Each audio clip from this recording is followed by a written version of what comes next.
एक दिन गुरुकुल के छात्रों का सैलाब उमड़ा हुआ था, क्योंकि परीक्षा का परिणाम घोषित होने वाला था। कई छात्र प्रसन्न थे तो कई के चेहरे पर उदासी के भाव थे। कुछ के चेहरे चिंतित भी दिखाई पड़ रहे थे, परंतु उनकी प्रसन्नता और उदासी सर्वथा स्वाभाविक थी। जो छात्र पास होते उन्हें अगली कक्षा में प्रवेश मिलना तय था, और जो अच्छे नंबरों से पास होते गुरुजी उनकी प्रशंसा भी करते। परंतु जो छात्र अनुत्तीर्ण होते उन्हें न केवल गुरुकुल छोड़ के जाना पड़ता, बल्कि उन्हें आचार्य की खरी खोटी भी सुननी पड़ती। क्यों रे मूर्ख, तू फिर से अनुत्तीर्ण हो गया। तुझे मैंने समय रहते समझाया था ना, तू इस बार उत्तीर्ण नहीं हुआ तो गुरुकुल से बाहर निकाल दिया जाएगा। एक आचार्य एक किशोर विद्यार्थी को डांट रहे थे। वह बेचारा चुपचाप सुन रहा था। डरते डरते उसने गुरुकुल के प्रधान आचार्य से निवेदन किया, आचार्य देव, मैंने अपनी तरफ से पूरा प्रयास किया था, परंतु निर्बल स्मरण शक्ति के कारण मैं जो भी पढ़ता हूँ मुझे याद नहीं रहता। उसे थोड़ी देर के बाद भूल जाता हूँ। कृपया मुझे एक और अवसर देने की कृपा करें।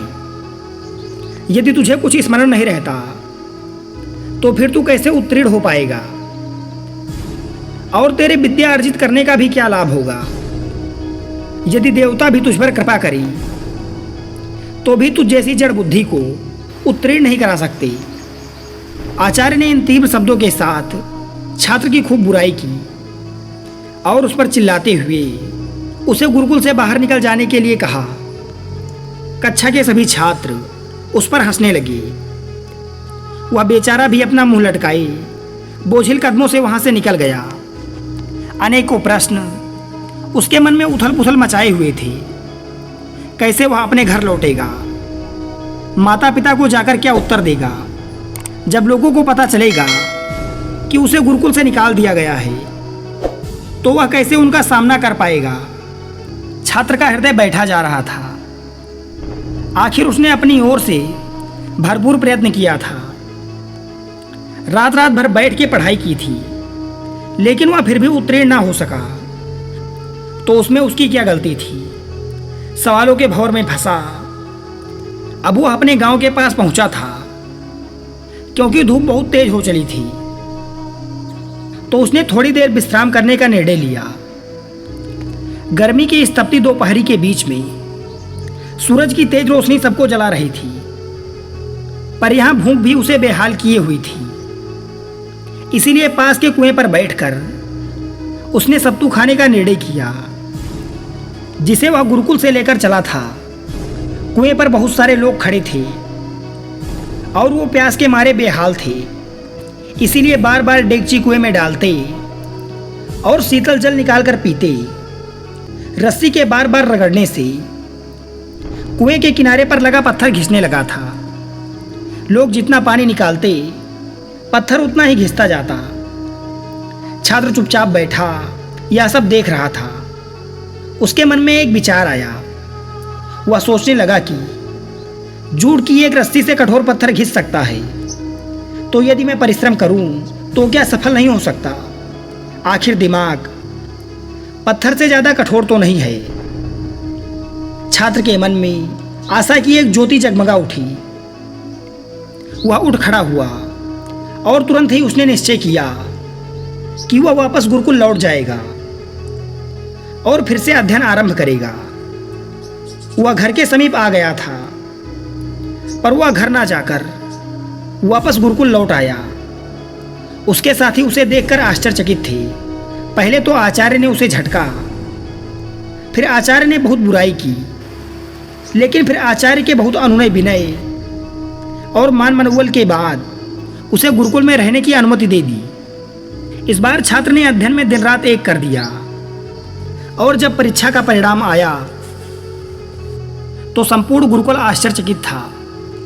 वह छात्र न केवल उत्तीर्ण हुआ, बल्कि गुरुकुल के सभी छात्रों से अधिक अंकों से उत्तीर्ण हुआ था और संपूर्ण गुरुकुल में प्रथम स्थान प्राप्त किया था।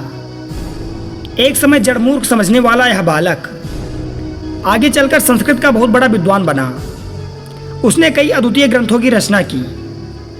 अब अनेक छात्र उसका शिष्य बनना गौरव की बात समझते थे, पर यह सब किसी जादू से संभव नहीं हुआ था। यह आश्चर्यजनक परिणाम संकल्प की अभोग शक्ति से उत्पन्न हुआ था।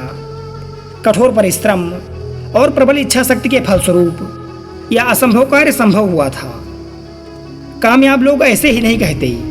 दृढ़ निश्चय, संकल्प और इच्छा शक्ति सफलता का प्रथम सूत्र है। सच्चा संकल्प एक ऐसा अचूक अस्त्र है जो कभी खाली नहीं जाता। यदि हम किसी भी कार्य को करने का संकल्प कर लें तो ऐसा कौन सा अवरोध है जो उसके मार्ग में चट्टान बनकर खड़ा हो जाए? निसंदेह कोई नहीं। करोड़ों युवाओं के प्रेरणा स्रोत स्वामी विवेकानंद ने एक बार कहा था, किसी व्यक्ति को वह चीज हासिल करने से नहीं रोक सकती जिसका वह वास्तव में हकदार है। यदि मन अपनी पूर्ण क्षमता से जागृत है तो हर चीज पाई जा सकती है। पहाड़ों को भी खाक में मिलाया जा सकता है। संकल्प किसी भी दूसरी चीज से ज्यादा शक्तिशाली है। प्रबल इच्छा शक्ति के सामने हर किसी को झुकना ही पड़ता है, क्योंकि यह सीधा भगवान से आती है। किसी अभ्यास को बार बार करने से वह आपकी दिनचर्या में शामिल हो जाती है और उसमें आप निपुण हो जाते हैं, चाहे वह कितना भी कठिन कार्य हो। दोस्तों, महान कवि वृंद ने अपने दोहे के माध्यम से भी स्पष्ट किया है कि करत करत अभ्यास के जड़मत हो सुजान, रसरी आवत जातते सिल पर पड़त निशान। साथियों, निरंतर अभ्यास करने से कोई भी अकुशल व्यक्ति कुशल बन सकता है। यानी कोई भी व्यक्ति अपने अंदर किसी भी प्रकार की कुशलता का निर्माण कर सकता है यदि वह लगातार परिश्रम करे। धन्यवाद।